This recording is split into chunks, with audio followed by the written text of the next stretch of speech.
موضوع الدرس في عظمة كتاب الله وإثبات الرسالة والرد على المشركين، سورة الشورى، تفسير ابن كثير. الحمد لله رب العالمين، والصلاة والسلام على أشرف الأنبياء وسيد المرسلين سيدنا محمد وعلى آله وأصحابه أجمعين. اللهم صل على سيدنا محمد وعلى آل سيدنا محمد كما صليت على إبراهيم وعلى آل إبراهيم في العالمين إنك حميد مجيد. أعوذ بالله من الشيطان الرجيم. بسم الله الرحمن الرحيم.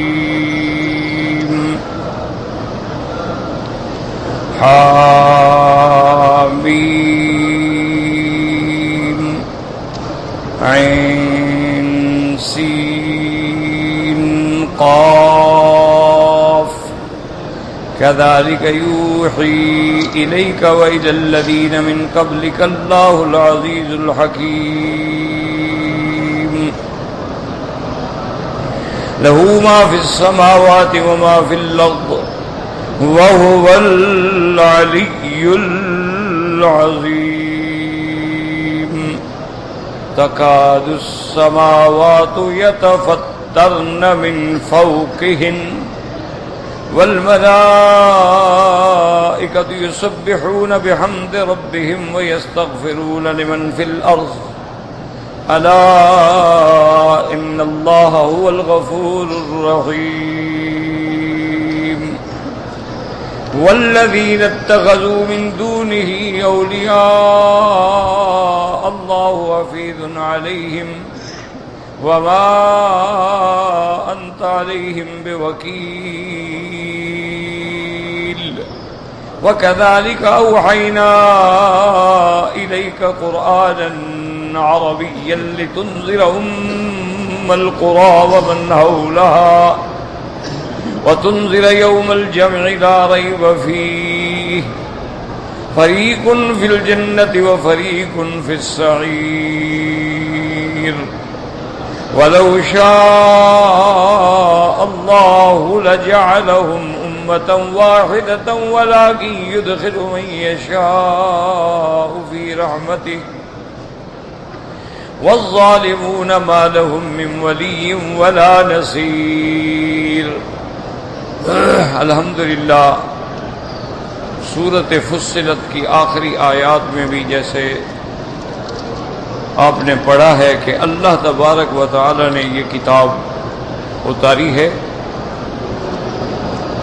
اور جو لوگ اللہ کے قرآن میں ان کی آیات میں تحریفات کرتے ہیں لفظی یا معنوی، وہ اللہ تبارک و تعالی کے آگے چھپے ہوئے نہیں ہیں. اللہ ان کو ہر ان کے جرم کے مطابق ان کو سزا دیں گے. اس لیے فرمایا تھا ان الذین یلحدون فی آیاتنا لا یخفون علینا، جو لوگ ہماری آیات میں الحاد کرتے ہیں، الحاد مانا وضع الشیء فی غیر موضعہ، اس کو کسی چیز کو اس کے مقام کے بجائے کسی دوسرے مقام پہ منطبق کرنا. لا یخفون علینا، وہ ہم پہ ہرگز چھپے ہوئے نہیں، یعنی اس میں وعید ہوتی ہے کہ ہم جانتے ہیں ہم سے چھپے ہوئے نہیں ہیں تمہارے جرم. أَفَمَن يُلْقَىٰ فِي النَّارِ خَيْرٌ أَم مَّن يَأْتِي آمِنًا يَوْمَ الْقِيَامَةِ. اللہ نے فرمایا کیا وہ بندہ جس کو آگ میں ڈالا جائے یا وہ بندہ جو قیامت والے دن ہر عذاب سے مامون محفوظ ہو کے اللہ کی دربار میں آئے، کیا برابر ہو سکتے ہیں؟ یعنی نہیں ہو سکتے. اعملوا ما شئتم، اب ہم نے آپ کو بتا دیا ہے کہ مومن امن میں ہوگا اور کافر جہنم میں ہوگا. اب اس کے بعد بھی تم نہیں سمجھتے تو اعملوا ما شئتم، جو چاہو تم کرو. انہ بما تعملون بصیر، تاکہ جو تم کرتے ہو میرا مولا دیکھنے والے ہیں. ان الذین کفروا بالذکر لما جاءہم، تاکہ جن لوگوں نے قرآن سے انکار کیا، کفر کیا جب ان کے پاس اللہ کی کتاب آئی. ذکر سے مراد اللہ کا قرآن ہے. اللہ نے قرآن کو ذکر بھی فرمایا، قرآن بھی فرمایا، کتاب بھی فرمایا. کئی مقامات پہ کہیں فرماتے ہیں ذالک الکتاب لا ریب فیہ، کہیں فرماتے ہیں ان ھذا القرآن یہدی للتی ہی اقوم، اور کہیں فرماتے ہیں انا نحن نزلنا الذکر وانا لہ لحافظون۔ تو قرآن ذکر ہے، جب ان کے پاس آیا تو انہوں نے کفر کیا، حالانکہ یہ نہ سمجھا وَإِنَّهُ لَكِتَابٌ عَزِیزٌ کہ قرآن جو ہے یہ بہت عظمت والا غلبے والی کتاب ہے، ایسی کتاب ہے کہ جس کا کوئی مخالف مقابلہ نہیں کر سکتا، کوئی خصم اس کے سامنے ٹھہر نہیں سکتا، اور ایسی کتاب ہے غالب کے لا یاتیہ الباطل من بین یدیہ ولا من خلفہ، کسی بھی جانب سے اللہ کے قرآن میں کوئی مداخلت نہیں کر سکتا، نہ آگے سے نہ پیچھے سے۔ بعض علماء نے کہا کہ من بین یدیہ ومن خلفہ سے مراد یہ ہے اللہ کے قرآن میں یعنی چاروں طرف سے کوئی بھی مداخلت نہیں کر سکتا، جیسے اللہ فرماتے ہیں للہ المشرق والمغرب، مشرق و مغرب اللہ کے لیے ہیں، اس کا معنی یہ نہیں کہ شمال جنوب کسی اور کے لیے، وہ بھی اللہ کے لیے۔ تو کبھی دو چیزوں کا ذکر ہوتا ہے اور مراد ساری چیزیں۔ لا یاتیہ الباطل من بین یدیہ ولا من خلفہ، بعض علماء نے فرمایا یعنی کوئی طاقت سے قرآن میں مداخلت کرے، سامنے کا معنی یہ ہے کہ طاقت والا سامنے سے لڑتا ہے، اور بعض لوگ جو ہیں وہ پیچھے سے چھپ کے حملہ کرتے ہیں۔ اللہ نے فرمایا میرے قرآن پہ کوئی ظاہر مقابلہ کرے نہیں کر سکتا، کوئی چھپ کے تعریف کرے، چوری سے بدلے وہ بھی نہیں بدل سکتا۔ تنزیل من حکیم حمید، یہ قرآن اس ذات کا اتارا ہوا ہے جو حکمت والے ہیں، جو حمد و ثنا کے سزاوار ہیں، تو جب اس کا ہر قول حکمت کے مطابق ہے تو کون بدل سکتا ہے؟ ما یقال لک الا ما قد قیل للرسل من قبلک، ان آیات میں تسلی ہے میرے مدنی سرکار کے لیے۔ اللہ پاک نے فرمایا میرا مدنی آپ کو جو کچھ کہتے ہیں اسی طرح آپ سے پہلے بھی انبیاء کو کہتے ہیں، جیسے آپ کو کہتے ہیں نعوذ باللہ کے دیوانہ ہے، ساحر ہے، جادوگر ہے، شاعر ہے، کاہن ہے، اسی طرح آپ سے پہلے بھی انبیاء کو کہا گیا ہے، تو انہوں نے بھی صبر کیا ہے اور آپ بھی صبر فرمائیں، کیونکہ یہ سنت اللہ ہے، انبیاء ہیں یا علماء ہیں، جب حق بات کریں گے تو لوگ لازمی بات ہے کہ پتھر ماریں گے، لوگ لازمی بات ہے کوئی دیوانہ کہے گا، کوئی نعوذ باللہ جادوگر کہے گا، کوئی کاہن کہے گا۔ جیسے آج بھی دیکھو کہ جو دعوت حق پہ کھڑا ہو اس کو ہر آدمی پتھر مارتا ہے، اس لیے اللہ نے فرمایا جیسے انہوں نے صبر کیا آپ بھی صبر کریں، فاصبر کما صبر اولو العزم من الرسل۔ آگے فرماتے ان ربک لذو مغفرۃ وذو عقاب علیم، تیرا رب جو ہے وہ بڑی مغفرت والا بھی ہے اور بڑے سخت دردناک عذاب والا بھی ہے۔ کیا مانا؟ جو مانیں گے ان کے لیے مغفرت ہے اور جو نہیں مانیں گے پھر ان کے لیے عذاب دردناک ہے۔ اب فرمایا میرا محبوب کافروں کا تو منشا ہی انکار ہے نا، یہ نہیں کہ ان کو سمجھ نہیں آ رہی بات، اگر ہم قرآن عجمی بھیجتے تب بھی انکار کرتے، اب ہم نے قرآن عربی بھیجا تو کہتے عجمی کیوں نہیں بھیجا، اگر ہم عجمی بھیجتے کہتے کمال ہے، ہم عربی ہیں قرآن دوسری زبان میں ہمیں سمجھ ہی نہیں آتا، کیوں؟ اصل وجہ یہ ہے کہ انہوں نے نہیں ماننا۔ وَلَوْ جَعَلْنَاهُ قُرْآنًا أَعْجَمِي، یاد رکھو ایک لفظ ہے اجمی ایک اعجمی، اجمی کہتی ہیں کہ جو عربی نہ ہو چاہے وہ فصیح اللسان ہو، اور اعجمی کہتے ہیں جس کی فصاحت نہ ہو زبان کے اندر۔ فرمایا وَلَوْ جَعَلْنَاهُ قُرْآنًا أَعْجَمِيًّا لَقَالُوا، اگر ہم قرآن فصاحت کے بجائے بلاغت کے نمونے کے بجائے اعجمی بھیجتے تو کہتے یہ کیسا قرآن ہے جس کی آیات ہمیں سمجھ نہیں آتی، اعجمی وعربی، یہ قرآن غیر فصیح ہے اور عربوں پہ اتارا گیا ہے۔ بتا دو قل هو للذین آمنوا ھدی وشفاء، آپ بتلا دیں ان کو میرے محبوب جو لوگ قرآن پہ ایمان لائے ان کے لیے ہدایت بھی ہے شفا بھی ہے۔ ہدایت ہے کہ ان کو کفر و شرک سے نکال کے صراط مستقیم پہ لاتا ہے، ان کو احداث و اہوا کے اندھیروں سے نکال کے اللہ کے رستے پہ لاتا ہے۔ ان ھذا القرآن یہدی للتی ہی اقوم، جیسے قرآن میں آتا ہے کہ جب جنات نے سنا انہوں نے بھی فوراً اعتراف کیا کہ ہم نے ایسی کتاب سنی ہے یہدی الی الحق، جو حق کا رستہ دکھلاتی ہے، یہدی الی الحق و الی صراط مستقیم۔ اور فرمایا شفا ہے. کیا مانا؟ یعنی امراض نفسی ہوں یا جسمی ہوں یا روحی ہوں، قرآن سب کے لیے شفا ہے. شرک کی بیماریوں کے لیے قرآن شفا ہے. اسی طرح جو لوگ الحاد میں ہیں ان کا علاج بھی قرآن ہے. اور جسمانی بیماریوں کے لیے بھی اللہ نے قرآن کو شفا بنایا ہے. جیسے حضور نے فرمایا سورۃ الشافیہ جو ہے شفا ہے، آیت الکرسی ہے، اواخر سورۃ البقرہ ہے، سورۃ الحشر کی آخری آیتیں ہیں، 4 کل ہیں، یہ پڑھیں تو ہر بیماری کے لیے شفا ہے. جن ہے، سحر ہے، جادو ہے، ہر بلا کا توڑ ہے. قل للذین آمنوا قل هو للذین آمنوا هدی وشفاء. لیکن ہدایت اور شفا ان کے لیے ہے جو قرآن پہ ایمان لائے. جو قرآن کو مانتے ہی نہیں ان کے لیے کیا ہدایت ہے. والذین لا یؤمنون فی آذانہم وقر وہو علیہم اما. اور جو لوگ ایمان نہیں لے آئے قرآن، ان کے کانوں میں سیسا پڑا ہے اور قرآن ان کے لیے بجائے روشنی کے اندھیرا ہے. کیوں؟ یضل بہ کثیرا ویہدی بہ کثیرا. اللہ کے قرآن سے کئی لوگ ہیں جن کو بہتوں کو گمراہی ملتی ہے اور بہتوں کو ہدایت ملتی ہے. جو ایمان لے آتے ہیں وہ نور میں آ جاتے ہیں. قرآن نور ہے. وَأَنزَلْنَا إِلَيْكَ نُورًا مُبِينًا. اور جو نہیں مانتے وہ اندھیرے میں بھٹکتے رہتے ہیں. اولئک ینادون من مکان بعید.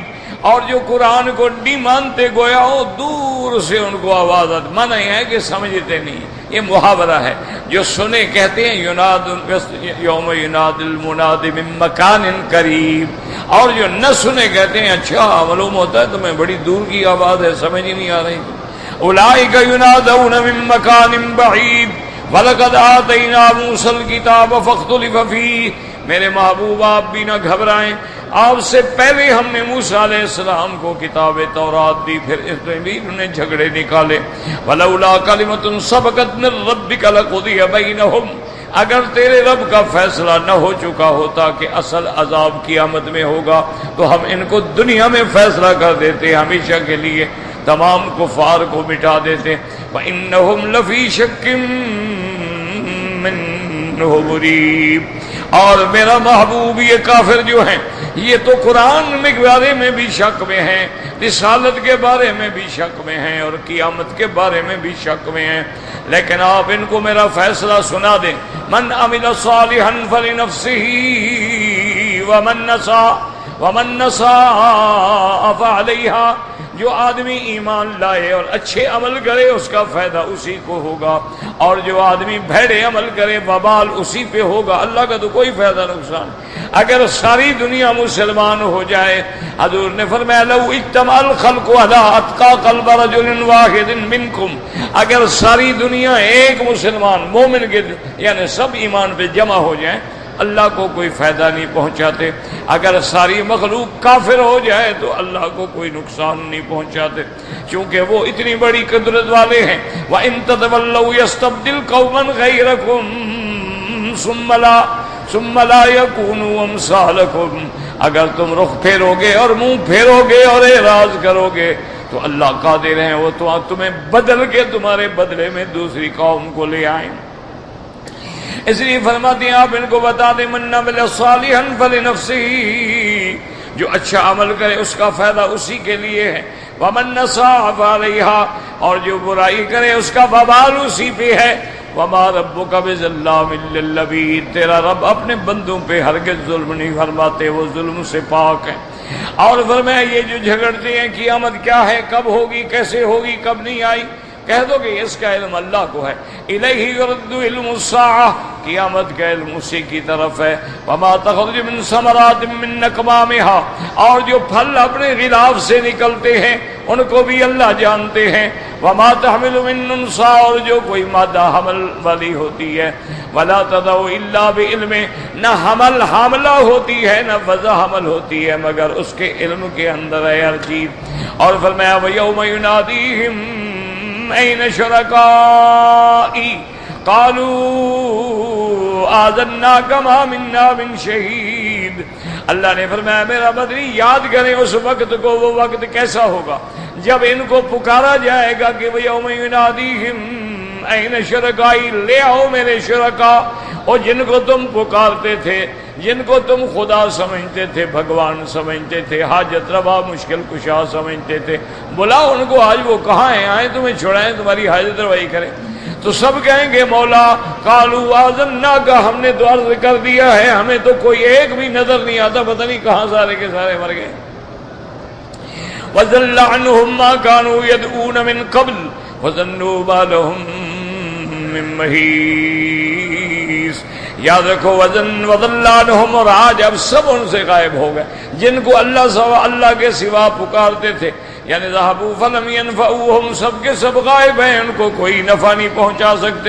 وَظَنُّوا مَا لَهُم مِّن مَّحِيصٍ، اور مشرکوں کو آج یہ بھی یقین ہو جائے گا کہ اب عذاب سے کوئی چھٹکارا نہیں، اب جہنم سے نکل کے بھاگنے کا کوئی راستہ نہیں ہے۔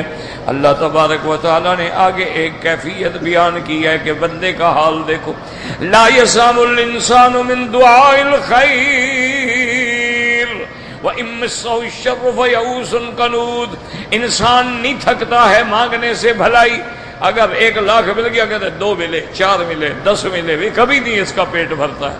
ایک بچہ مل گیا کہتے ہیں یار ایک ہے، 2 ہوں، 4 ہوں، 10 ہوں، تو ہمیشہ مانگتا ہے، لیکن جب اس کو کوئی تکلیف پہنچتی ہے تو اب جناب گردن توڑ کے بیٹھ جاتا ہے، مایوس ہو جاتا ہے۔ فَيَئُوسٌ قَنُوطٌ وَلَئِن أَذَقْنَاهُ رَحْمَةً مِّن بَعْدِ ضَرَّاءٍ مَّسَّتْهُ لَيَقُولَنَّ هَٰذَا لِي، اور اگر اس کو ہم نعمت کے بعد، راحت کے بعد، خوشی کے بعد کوئی تکلیف میں ڈالیں، رحمت، اگر اس کو تکلیف کے بعد ہم اپنی رحمت پہنچا دیں، کہتے ہیں ہاں میں تو مستحق تھا، یہ تو ہونا تھا، یہ تو مجھے ملنا چاہیے تھی۔ وما ظن الساعة قائمة، اور مجھے تو یقین ہی نہیں کہ قیامت قائم ہوگی، اور اگر بفرض محال قائم ہوئی، وَلَئِن رُجِعْتُ إِلَىٰ رَبِّي إِنَّ لِي عِندَهُ لَلْحُسْنَىٰ، اگر قیامت ہوئی اور میں اپنے رب کی طرف گیا تو وہاں بھی مجھے بڑا اچھا ملے گا، یہاں جو اچھا مل رہا ہے، یہاں جو دولت ہے، محل ہے، اولاد ہے، وہاں بھی یہ سب کچھ ہمیں ملے گا۔ اللہ نے فرمایا فَلَنُنَبِّئَنَّ الَّذِينَ كَفَرُوا بِمَا عَمِلُوا وَلَنُذِيقَنَّهُم مِّنْ عَذَابٍ غَلِيظٍ، قیامت والے دن ہم ان کو بتائیں گے کہ تم نے کیا کیا کیا ہے، اور پھر ہم ان کو بڑے گاڑھے عذاب سے عذاب چکھائیں گے، اس کے اندر ڈالیں گے۔ فرماتے وَإِذَا أَنْعَمْنَا عَلَى الْإِنسَانِ أَعْرَضَ وَنَأَىٰ بِجَانِبِهِ، یہ فطرت انسانی ہے کہ جب ہم اس پہ انعام کرتے ہیں، صحت دیتے ہیں، قوت دیتے ہیں، اولاد دیتے ہیں، مال دیتے ہیں، نہ منہ پھیر کے چلا جاتا ہے، پھر نہ خدا یاد ہے نہ دین یاد ہے۔ وَإِذَا مَسَّهُ الشَّرُّ فَذُو دُعَاءٍ عَرِيضٍ، اور جب اس کو بیماری، تکلیف، فقر پہنچتا ہے پھر بڑی چوڑی چوڑی دعائیں کرتا ہے، بڑی لمبی لمبی دعائیں کرتا ہے۔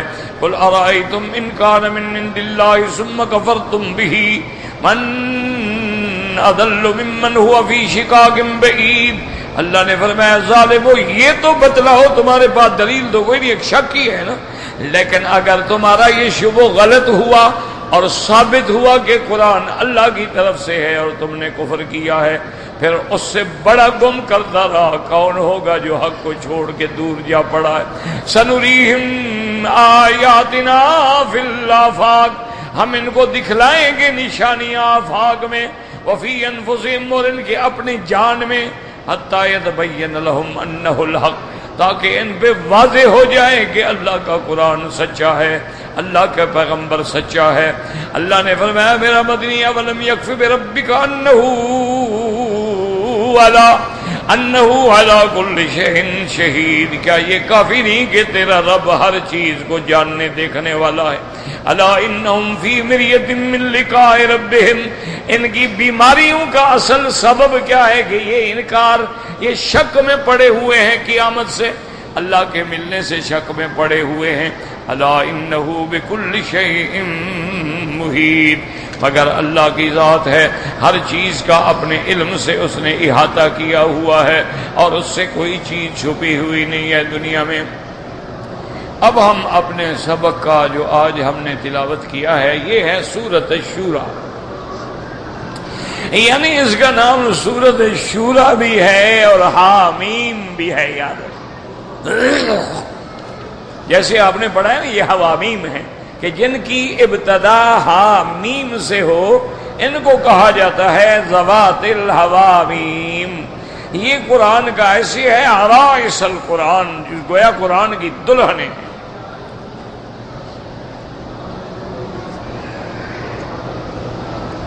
اور بعض مفسرین تو یہ فرماتے ہیں کہ اس کا نام شورا بھی ہے. کیوں؟ اس کے اندر آگے ذکر آئے گا. اللہ تبارک و تعالیٰ فرماتے ہیں امرہم شورا بینہم.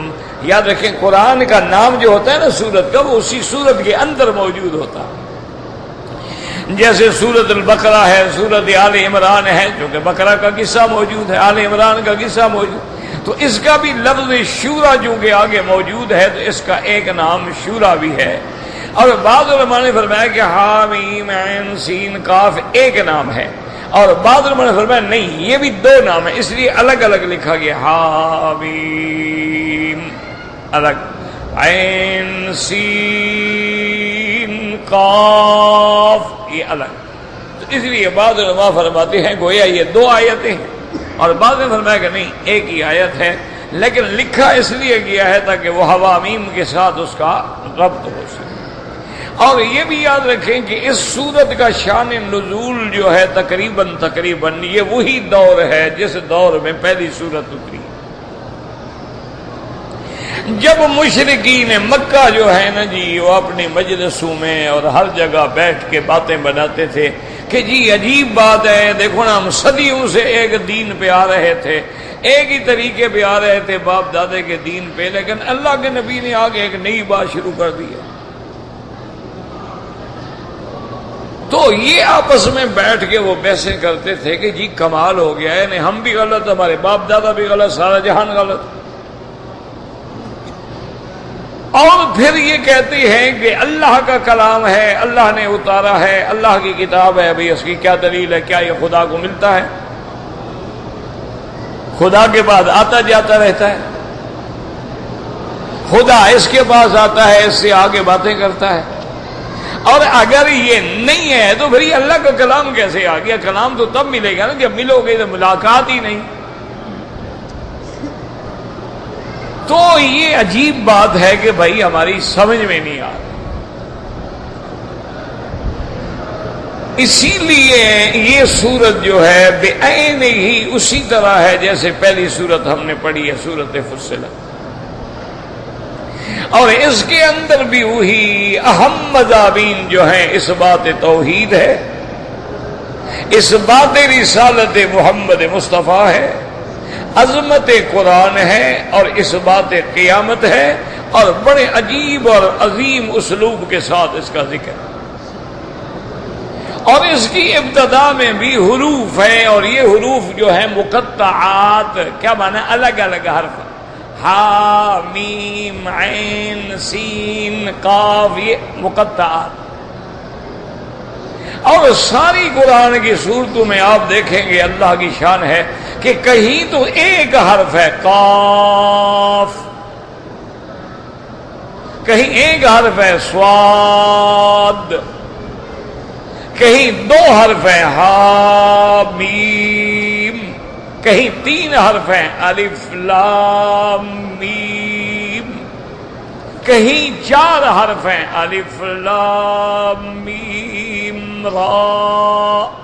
اچھا کہیں خماسی بھی ہیں کاف ہا یا عین صاد، جیسے اس صورت میں ہا میم عین سین قاف، ایک خماسی ہے. تو یہ حروف جو ہیں یاد رکھو، اس کا راجح جو قول ہے مفسرین کے نزدیک کہ بھی یہ ایسے حروف ہیں کہ ان کا ترجمہ، ان کا معنی، ان کا مقصد، ان کا مدعا جو ہے اللہ کے سوا کوئی نہیں ہے. اللہ اعلم بمرادہ، بس یہ تو ایک راجح قول ہے.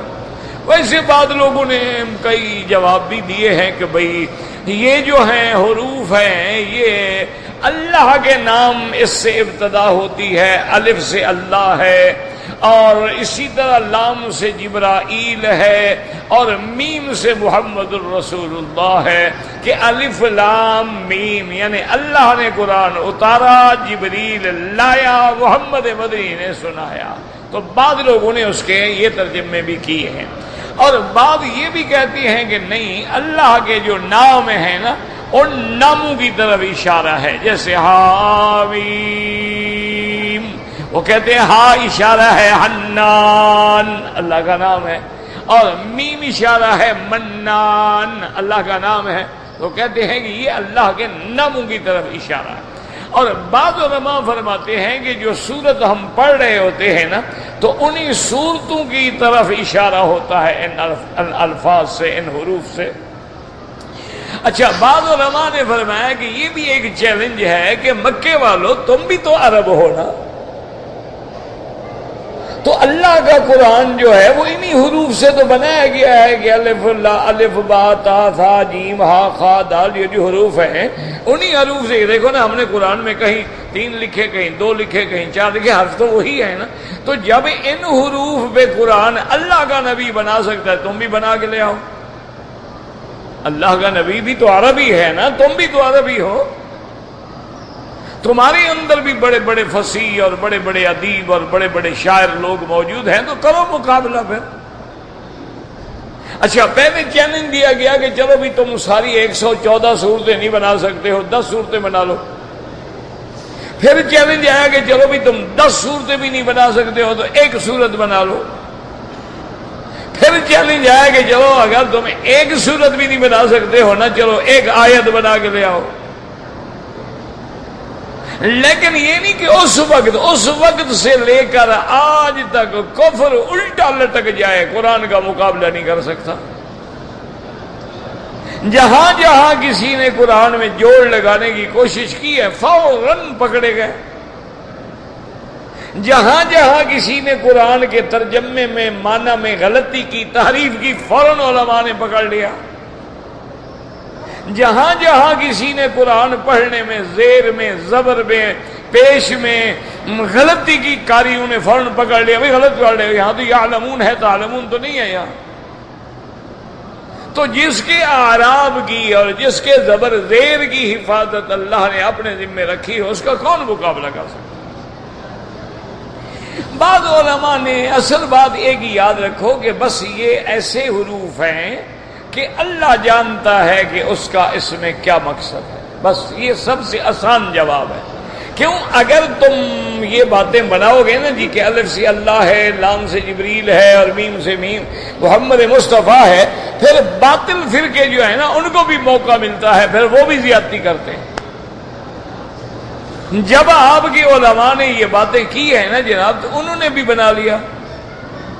انہوں نے کہا کہ جناب کاف ہا یا عین صاد، انہوں نے کہا کاف سے مراد کربلا ہے،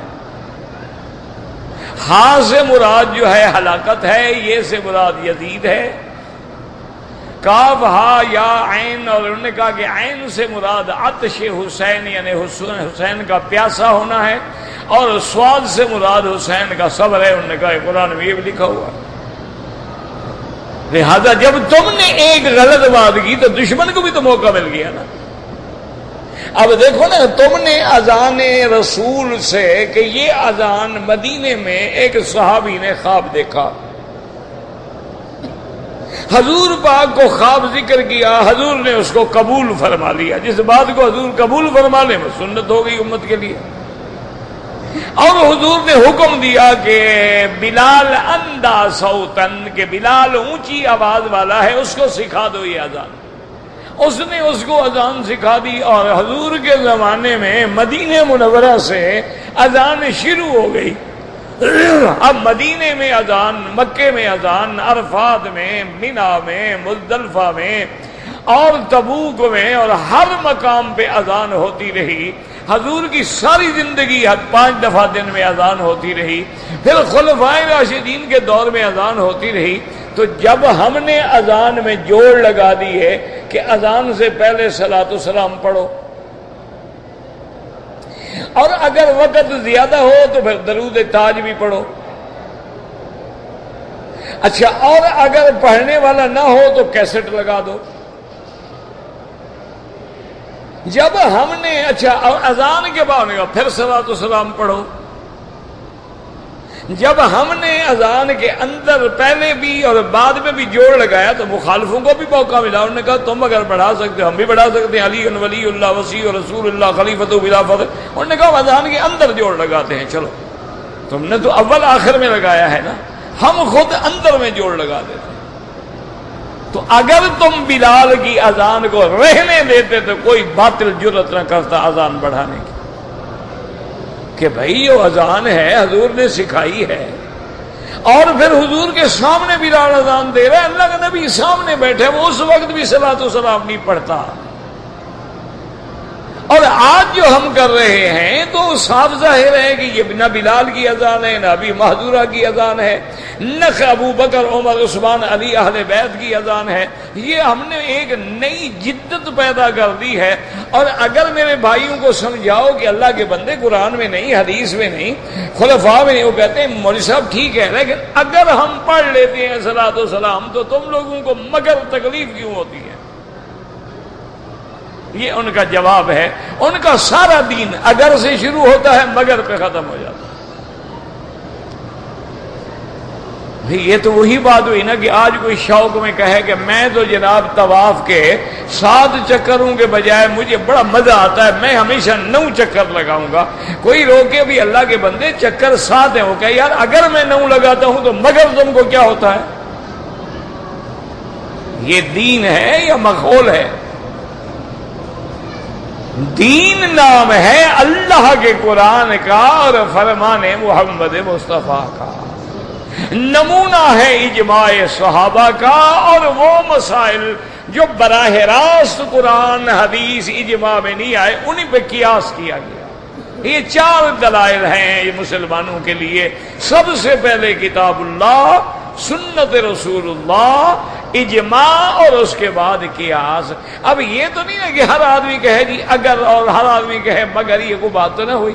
اب اللہ کا حکم ہے کہ 9 تاریخ کو حج ہوگا, وہ کہے جناب کیا ہے میں تو 7 کو جا کے وہاں بیٹھ جاتا ہوں عرفات میں, 7 بھی بیٹھوں گا, 8 بھی بیٹھوں گا, 9 بھی بیٹھوں گا, 10 بھی بیٹھوں گا. اس کو سمجھاؤ بے وقوف 9 کو حج ہونا ہے. وہ کہ یار تم وہاں بھی ہو نا, جلتے ہو, اگر میں 4 دن بیٹھا رہوں تو کیا حرج ہے؟ یہ کوئی دین تو نہ ہوا نا. یہ تو پھر اگر مگر ہو گیا, چونکہ چنانچہ ہو گیا, کوئی دین تو نہ ہوا ہے. تو اس لیے ہمیشہ یاد رکھیں کہ کبھی زیادتی نہ کریں. جو بات قرآن و حدیث میں مل جائے. ہاں صحابہ کی بات ہم کیوں مانتے ہیں کہ صحابہ نمونہ ہے میرے مدنی کے دین کا. اللہ نے ہمیں حکم دیا ہے کہ آمنو کما آمن الناس, اے لوگو اس طرح ایمان لاؤ جس طرح یہ لوگ جو میرے محمد کے صحابہ ہیں ایمان لائے. اللہ نے فرمایا ان کے طریقے پہ چلو اور ان کے طریقے کو چھوڑو گے. وَمَن يُشَاقِقِ الرَّسُولَ مِن بَعْدِ مَا تَبَيَّنَ لَهُ الْهُدَىٰ وَيَتَّبِعْ غَيْرَ سَبِيلِ الْمُؤْمِنِينَ نُوَلِّهِ مَا تَوَلَّىٰ وَنُصْلِهِ جَهَنَّمَ. اللہ نے فرمایا جو ان مومنین کے راستوں کو چھوڑے گا اس کا ٹھکانہ جہنم ہے. کیوں؟ یہ مومنین تو ہے نا جنہوں نے براہ راست دین سیکھا ہے محمد مصطفیٰ سے. اللہ نے تو فرما دیا نماز پڑھو. اب کیسے پڑھیں؟ جیسے محمد مصطفیٰ پڑھے. اور حضور نے جو پڑھی وہ ہمیں کون بتائے گا؟ جنہوں نے حضور کے ساتھ نماز پڑھی ہے اور حضور سے نماز سیکھی ہے اور پیچھے کھڑے ہو کے ایک ایک حرکت کا خیال کیا کہ کہاں حضور کھڑے رہے, کہاں رکوع کیا, اور رکوع میں کتنی تسبیح کہی, پھر رکوع کے بعد کھڑے ہوئے تو کتنی دیر رہا اور کیا کہا.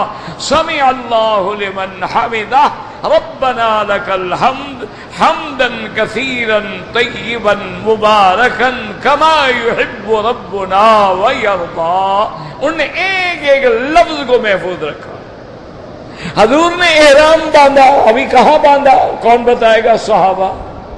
احرام سے پہلے حضور نے غسل فرمایا یا نہیں فرمایا کون بتائے گا؟ صحابہ.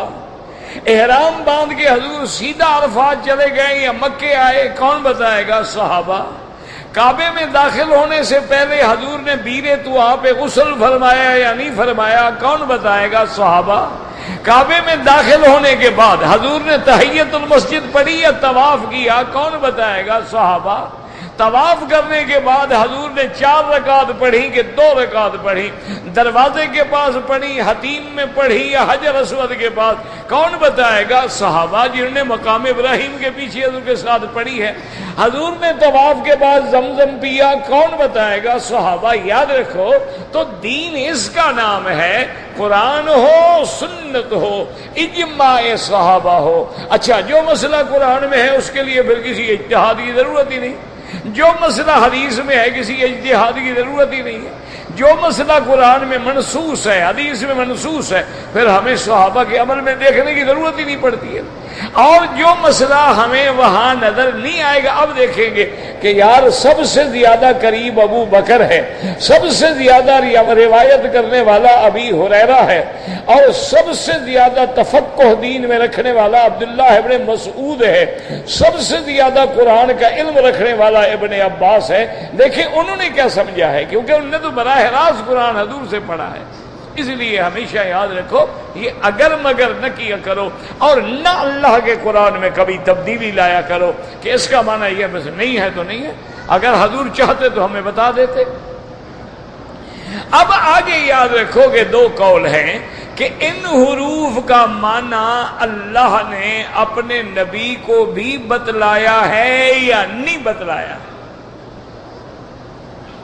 تو بعض علماء فرماتے ہیں کہ اللہ نے حضور کو تو بتلا دیا، لیکن آگے امت کو بتلانے کا حکم نہیں دیا۔ لیکن بعض علماء فرماتے ہیں کہ نہیں، حضور کی ذات پاک جو ہے، اگر اللہ نے بتایا تو حضور ضرور بتاتے۔ منافقین کے نام اللہ نے حضور کو بتا دیے، حالانکہ حکم تھا کہ ظاہر کرنے کی کوئی ضرورت نہیں ہے، لیکن پھر بھی احتیاطاً حضور نے حضرت حذیفہ بن الیمان کو بتا دیے، تاکہ جو اللہ نے مجھے بتایا ہے میں امت کو پہنچاؤں اور انہیں ہدایت کردی کے رات رکھے۔ اسی لیے وہ صاحب سر رسول اللہ ہے۔ تو اگر حضور کو یہ تراجم بتا دیے جاتے تو حضور ابن عباس کو، زید بن ثابت ہے، ابی ابن کعب ہے، خلفائے راشدین ہیں، بڑے بڑے علماء صحابہ ہیں، کسی کو تو بتا دیتے۔ اچھا، بعض علماء فرماتے ہیں کہ اس میں حکمت یہ ہے کہ اللہ نے اپنے نبی کو تقریباً ہر چیز کھول کے دکھا دی۔ اب دیکھو نا جی، ہمیں پتہ نہیں قبر میں کیا ہوگا، اگر قبر میں عذاب ہے یا نعیم ہے وہ کیسے ہے، اب ہمیں تو پتہ نہیں، بس ہمارا ایمان ہے، لیکن اللہ نے تو نبی کو دکھلا دیا نا۔ آپ نے فرمایا انہما لیعذبان، ان 2 قبر والوں کو عذاب ہو رہا ہے، حضور نے دیکھ لیا۔ اب ہمارا ایمان ہے اللہ اپنی رحمت سے ہمیں جنت دیں گے، لیکن جنت کیسے ہے ہم نے دیکھی تو نہیں ہے، لیکن اللہ نے اپنے نبی کو جنت دکھلا دی۔ ہمیں پتہ ہے کہ جہنم ہے، اللہ پناہ عطا فرمائے، لیکن پتہ تو نہیں نا وہ جہنم کیا بلا ہے، لیکن اللہ نے اپنے نبی کو جہنم دکھلا دی۔ ہمیں پتہ ہے فرشتے برحق ہیں، لیکن فرشتے کی شکل کیسی ہے ہمیں پتہ ہے، لیکن اللہ نے اپنے نبی کو دکھلا دی۔ ہمیں پتہ ہے کہ سدرۃ المنتہا حق ہے، لیکن کیا پتہ وہ کیا ہے، اللہ نے اپنے نبی کو سدرۃ المنتہا بھی دکھلا دی۔ آسمان کیا ہے اللہ نے دکھلا دیے، آسمانوں میں دروازے ہیں اللہ نے دکھلا دیے۔ تو بعض علماء فرماتے ہیں کہ چونکہ ہر چیز دکھلا دی، کچھ چیزیں اللہ نے قرآن میں بھی راز رکھ لیں کہ میرا مدنی عالم الغیب میں ہوں، جو میں نے بتلایا ہے تمہیں اتنا ہی پتہ ہے، جو میں نے نہیں بتلایا تیرے اوپر قرآن اترا ہے پھر بھی تمہیں علم نہیں، تاکہ وہ علم غیب جو ہے وہ بھی باقی رہے۔ کہ علم غیب یعنی بن دیکھے ایمان لانا جو ہے، یہ صفت حضور کو بھی حاصل ہو جائے کہ ایسی چیزیں بھی ہیں جن کا حضور کو بھی پتہ نہیں۔ اس لیے اللہ کے نبی نے اعلان کر دیا، آپ نے فرمایا کہ لوگوں میں صاف بتا رہا ہوں، وَلَوْ أَعْلَمُ الْغَيْبَ لَاسْتَكْثَرْتُ مِنَ الْخَيْرِ، میں علم غیب نہیں جانتا، اگر میں عالم الغیب ہوتا تو پھر مجھے ہمیشہ بھلائی پہنچتی، کبھی شکست نہ ہوتی، کبھی تکلیف نہ ہوتی۔ قُلْ لَا أَقُولُ لَكُمْ عِندِي خَزَائِنُ اللَّهِ وَلَا أَعْلَمُ الْغَيْبَ۔ اس لیے اللہ نے بعض چیزیں ایسی بھی بیان کی ہیں کہ جو اللہ غیب میں رکھنا چاہتے ہیں، اس لیے فرماتے ہیں حامیم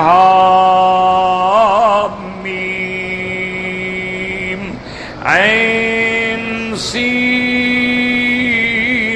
قاف. اب دیکھیں پہلے قرآن کا ہم ذکر پڑھ رہے تھے نا سارا کہ قرآن ہم نے اتارا قرآن عربین.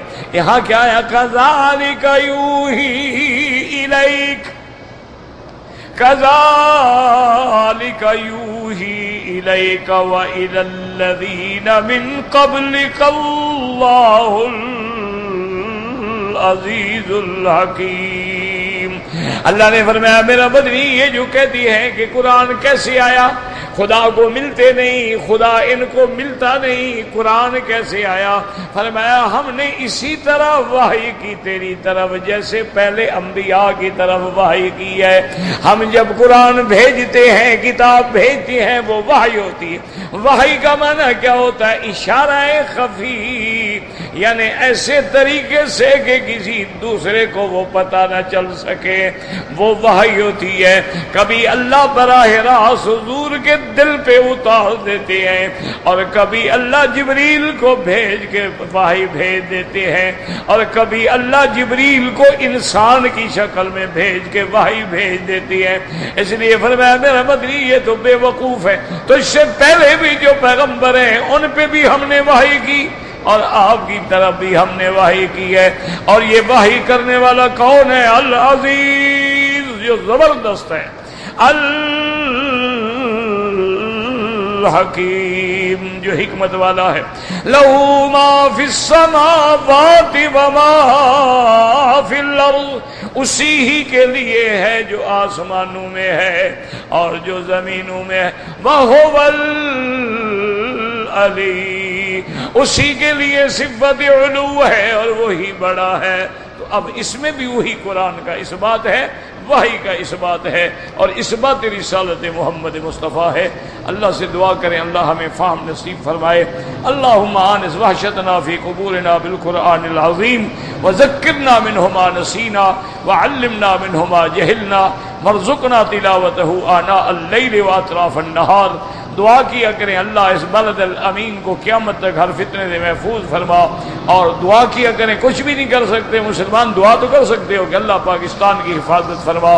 اب یہود اور ہنود کی سازشوں نے ایسے حالات پیدا کر دیے ہیں کہ تم بالکل سینڈوچ بن کے رہ گئے ہو اور پلے میں تمہارے کچھ نہیں. اب نہ عقل ہے، نہ قوت ہے، نہ طاقت ہے، ماں سوا اس کی رحمت سے کوئی بھی بچانے والا نہیں. تو اس لیے ہر مسلمان جو بھی کلمہ پڑھتا ہے، چاہے وہ ہندوستان سے ہو، بنگلہ دیش سے ہو، کیوں جو کلمہ پڑھتا ہے وہ ملک سب کا ہے.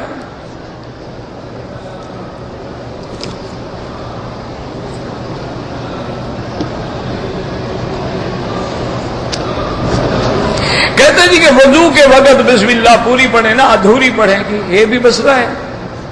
بسم اللہ جب پڑھو گے پوری پڑھو گے، یہ کہاں لکھا ہے کہ ادھوری پڑھا کرو؟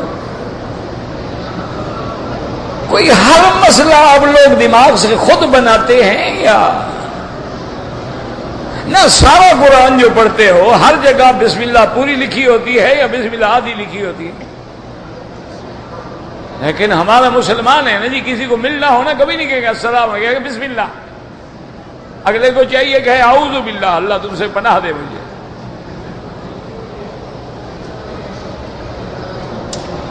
کیوں؟ اسلام یہ ہے کہ تم کہو السلام علیکم، وہ کہے وعلیکم السلام ورحمۃ اللہ. یہ کیا بسم اللہ؟ بسم اللہ سائیں کیا بسم اللہ؟ کہا جی اعوذ باللہ سائیں آپ سے.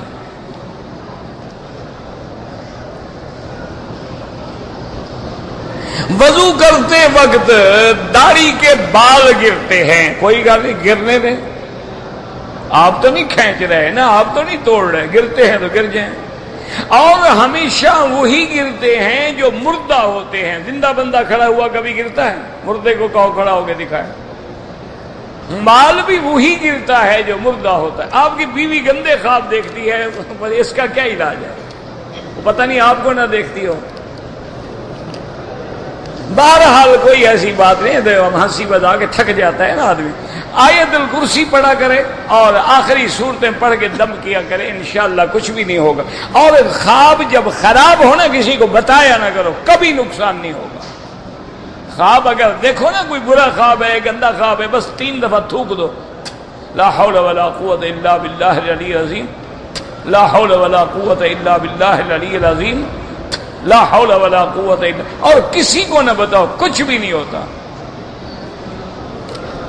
یہ جب تم بتاتے ہو نا گڑبڑ ہو جاتی ہے۔ تم بتاؤ گے، اگلے آدمی نے تفسیر تعبیر غلط دے دی، بس مصیبت میں آ گیا آدمی۔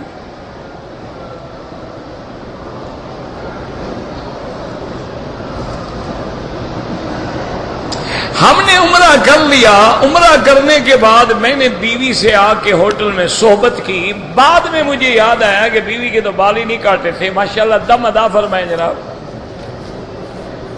بال بھی کاٹو، یہ نہ ہو کہ ہر دفعہ دم پڑتی رہے۔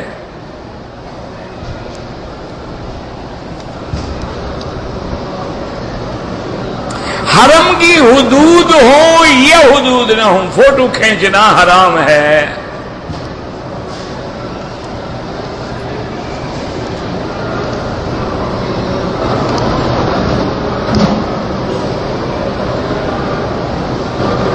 بہرحال اگر قالین یا نیچے مصلی اتنا موٹا ہے جس میں ماتھا اور ناک داخل ہو جاتے ہیں تو نماز مکروہ ہے۔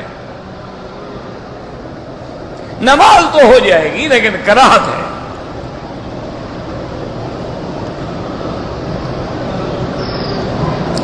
اگر جماعت ہو جائے مسجد میں تو یاد رکھو امام ابو حنیفہ رحمت اللہ علیہ فرماتے ہیں کہ جو مسجد محلے میں ہے، امام مقرر ہے، مؤذن مقرر ہے، جماعت وقت پہ ہوتی ہے، وہ کہتے ہیں وہاں دوسری جماعت نہ کرو۔ اگر دوسری جماعت کرو گے پھر تیسری، پھر لوگ تو عادی ہو جائیں گے، جب آئیں گے جماعت کرتے رہیں گے، پھر اصل جماعت میں تو کوئی بھی نہیں آئے گا۔ اگر کرنی پڑے تو آپ اس جگہ نہ کریں جہاں جماعت ہوئی، ہٹ کے دوسری جگہ کریں۔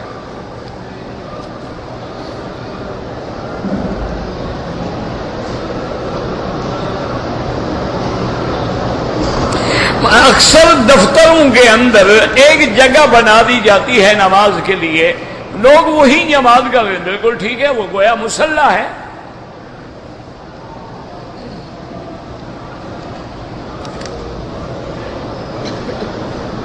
ہم نے عمرہ کر لیا ہے، اب جتنے دن رہیں طواف زیادہ کریں، طواف میں زیادہ ثواب ہے۔ گو عمرہ کرنا جائز ہے لیکن جتنا وقت طواف میں لگاؤ گے یہ زیادہ ثواب۔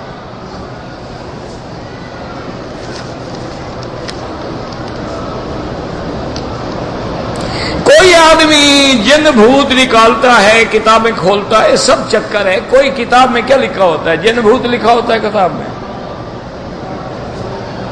یہ تو سارا چکر ہوتا ہے جاہلوں کو دھوکہ دینے کے لیے۔ جی بیٹھے میں کتاب کھولتا ہوں، پھر فال نکالتا ہوں، اگر فال یہ آ گئی، اچھا یہ آ گئی، یہ ساری قصے کہانیاں ہیں۔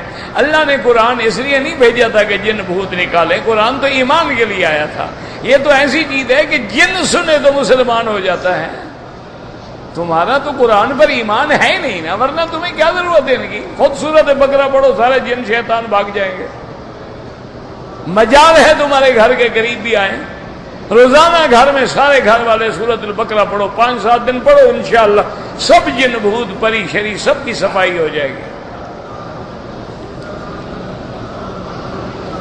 کتابیں جو ہے نا میرا بھائی، بات یہ ہے کہ بات سمجھو، میں نے تو کتابیں نہیں لکھی، لیکن بعض لوگ اللہ ان کو جزائے خیر دے، وہ میری تقریروں کو جمع کر کے کتابیں بناتے ہیں۔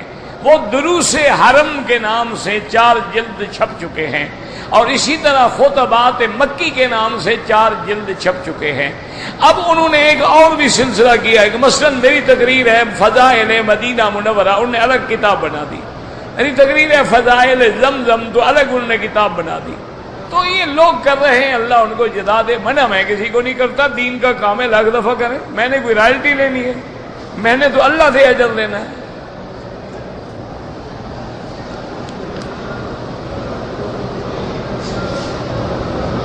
اگر میرے اوپر زکوٰۃ ہے تو کیا میں زکوٰۃ اپنی بہن اور اس کی بیٹی کو دے سکتا ہوں؟ بالکل دے سکتے ہیں، بلکہ دوہرا ثواب ملے گا تمہیں، ایک زکوٰۃ کا اور ایک صلہ رحمی کرنے کا۔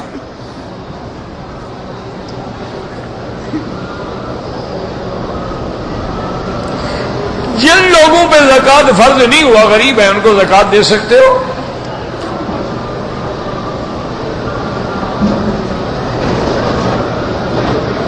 اراکان میں برما میں مسلمانوں کو قتل کیا جا رہا ہے، یار ہر جگہ مسلمانوں پہ ظلم و ستم کی بارش ہو رہی ہے، دعا کریں اللہ پاک حفاظت فرمائے۔ لیکن ایک بات یاد رکھیں کہ کفر جتنا زور لگا رہا ہے اسلام اتنا ابھر رہا ہے۔ یہ کفر مٹا نہیں سکتا، فکر نہ کریں۔ یریدون لیطفئوا نور اللہ بافواہہم واللہ متم نورہ، یہ نور اسلام چمکے گا، قائم ہوگا، اور پورے عالم پہ ایک وقت آنے والا ہے جب صرف محمد مدنی کا جھنڈا ہوگا۔ یہ تو وہ بھی تاریخ پڑھ کے بیٹھے ہیں، اسی لیے دور لگا رہے ہیں کہ یار وہ وقت آنے سے پہلے جتنے مار سکتے ہو مارو۔ ان کو بھی پتا ہے، وہ جاہل نہیں ہے، بڑا پڑھا لکھا دشمن ہے، اس کو پتا ہے کہ ایک وقت آئے گا جیسے عیسیٰ کا ہم نام لیتے ہیں اور گلے میں صلیب ڈالتے ہیں، اسی نے تو ہمیں مارنا ہے۔ انہوں نے پڑھا ہوا ہے، وہ جاہل نہیں ہے، پڑھا لکھا دشمن ہے۔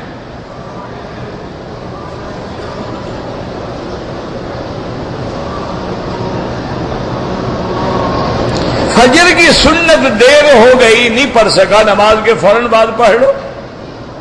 اگر جانا ہے، نہیں جانا ہے تو سورج نکلنے کے بعد پڑھو۔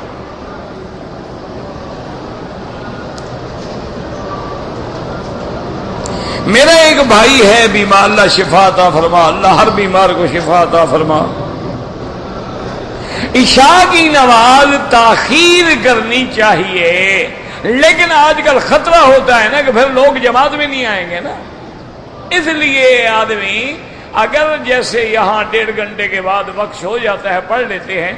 ہاں اگر کوئی ایسی جگہ ہے، مثلا ایک مسجد ہے، وہاں طالب ہیں، علماء ہیں، مطالعہ ہے، پڑھیں، دیر سے پڑھیں گے، اچھی بات۔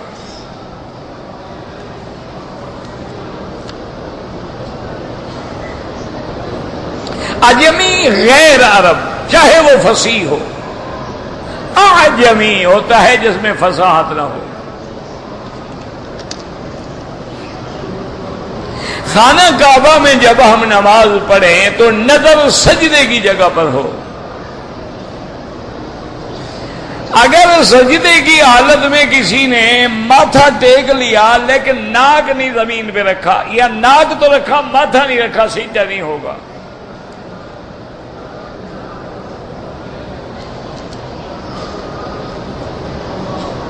اگر جدہ جانا ہے کسی دوست کو ملنے کے لیے، واپسی میں عمرہ کوئی ضروری نہیں، کر لو تو بڑی اچھی بات ہے۔ کہتے ہیں کہ جب ہم حلق کرائیں تو اوپر والی چادر اتار سکتے ہیں، ورنہ کیا یہ تو حکم ہے کہ اس کو باندھ کے رکھو رسوں کے ساتھ؟ یہ کیا بات ہے؟ ویسے اتر جائے، گر جائے، کیا ہو گیا؟ یہ لوگوں نے سمجھا کہ عمرہ اسی چادروں میں پھنسا ہوا ہے، چادر گئی، عمرہ بھاگ گیا، ہم کھڑے رہے اکیلے۔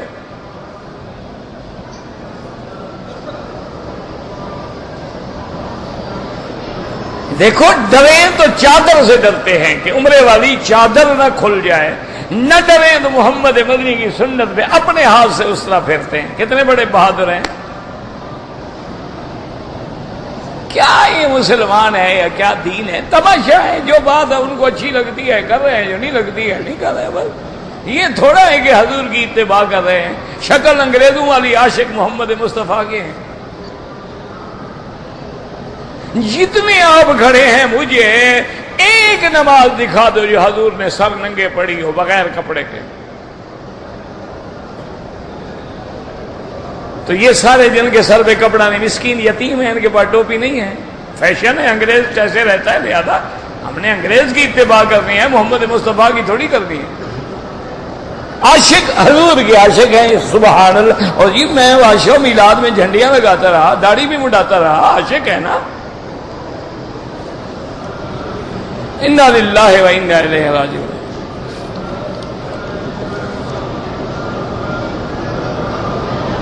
کہتے جی کہ ملتزم پہ روک دیتے ہیں تو سامنے کھڑے ہو کے دعا مانگ لو، یہ کوئی ضروری تو نہیں کہ ہر بندہ ملتزم ہے۔ اب آپ کعبے کی طرف رخ کر کے نماز پڑھتے ہیں، جب اپنے ملک میں ہو تو کدھر رخ کرتے ہو؟ تو کعبہ تو بعید ہے لیکن رخ کعبے کی طرف ہے۔ ملتزم دور ہے لیکن ہم 1 میل بھی دور کھڑے ہوں تب بھی کوئی فرق نہیں پڑتا ہے۔ ہاں اللہ موقع دے تو سبحان اللہ۔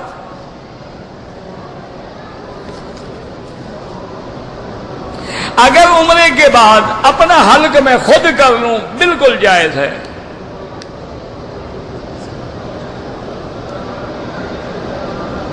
آج کل جو ہے جی اپنا مارکیٹ میں تنمیہ پتہ نہیں کیا سعودیہ لکھا ہوا ہے. بہرحال جو مرغی سعودی عرب میں ہے وہ حلال ہے. اگر شبہ ہو تو وہاں ان کا باقاعدہ مرکز ہے عزیزیہ میں بھی، اور طائف سے پہ جا کے دیکھ لو ذبح کر رہے ہیں کہ نہیں کر رہے ہیں. اگر ایک آدمی نے عمرہ تو کر لیا لیکن بال جدے میں جا کے منڈوائے، ایک بکری دم پڑ گئی،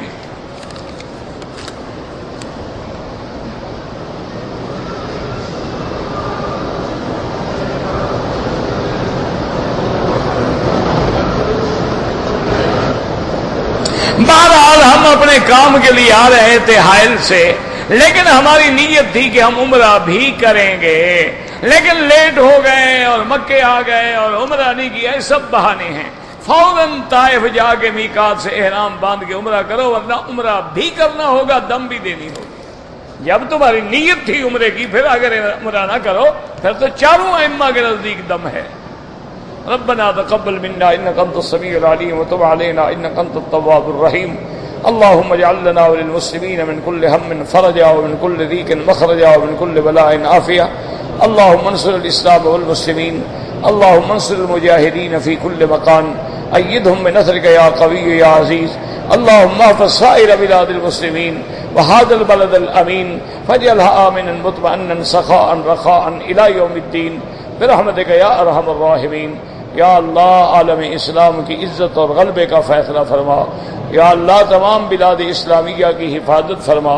یا اللہ تمام اقلیت مسلمہ کی حفاظت فرما.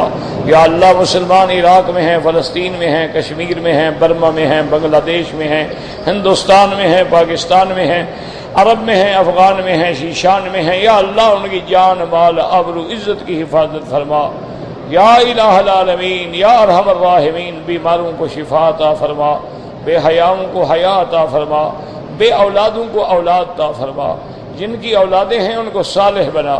یا اللہ جن کے گھروں میں بچیاں ہیں ان کے خیر کے رشتے آسان فرما دے. یا الہ العالمین ہمیں مانگنا نہیں آتا، بغیر مانگے عطا فرما دے. یا اللہ جو لوگ تیرے دین کا کام کر رہے ہیں، درس ہے، تدریس ہے، تبلیغ ہے، وعظ ہے، ارشاد، سب کی حفاظت فرما. ربنا تقبل منا انك انت السميع العليم. اللهم اشفنا واشف مرضانا وارحم موتانا واستجب دعاءنا ولا تخيب رجاءنا برحمتك يا ارحم الراحمين. اللهم انك عفو كريم عظيم تحب العفو فاعف عنا.